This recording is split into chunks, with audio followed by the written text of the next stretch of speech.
is interesting because depending on the location you're at, depending on the tempo of what's going on in the area, you can go for long stretches of absolute boredom where there's nothing going on, faced by stretches of extreme busyness. But our job as surgeons is to make sure that the medical team is ready to go whenever you need it, 24/7. On my first deployment, there was an episode where a bus got blown up, mostly Iraqi soldiers or police or soldiers, I forget which one it was, but 31 people come in at the same time, mostly burns and things like that. First time I saw some of these just incredible injuries come through, I thought, holy, and your initial thing is like, oh my God, you got to take a step back and say, okay, here's my training. I'm going to go through the primary survey, the ABCs of medicine, and stop the bleeding, stop the contamination, massive resuscitation, fight another day, damage control surgery, stuff like that.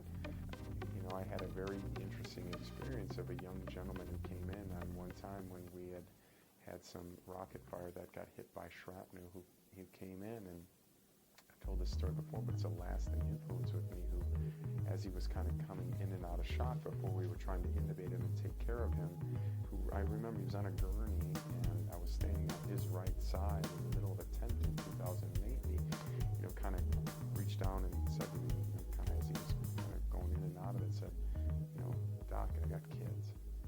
And that's something that you're like, and that's at a moment where the only thing I could think of is saying is, I got you. You realize at that moment, this is why I'm here, to take care of this person and whoever else is coming through the door after this horrible experience, to make sure that we can make it sure that they're home to their family.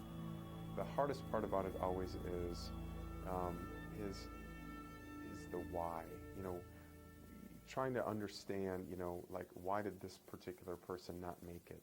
And that's tough when they don't make it. That's a tough thing that you have to get used to. I would say I became a better surgeon. When you're forced in a situation where you have to, you're the guy or girl, you're the only person to take care of that, or something untoward can happen to that patient.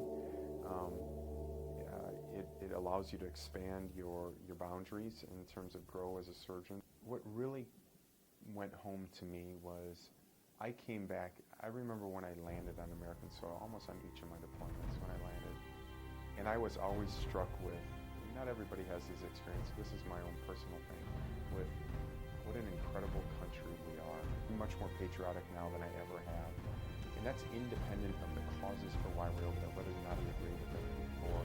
I would just, when you're on certain ones, you would see an American, you just felt the candor and the brotherhood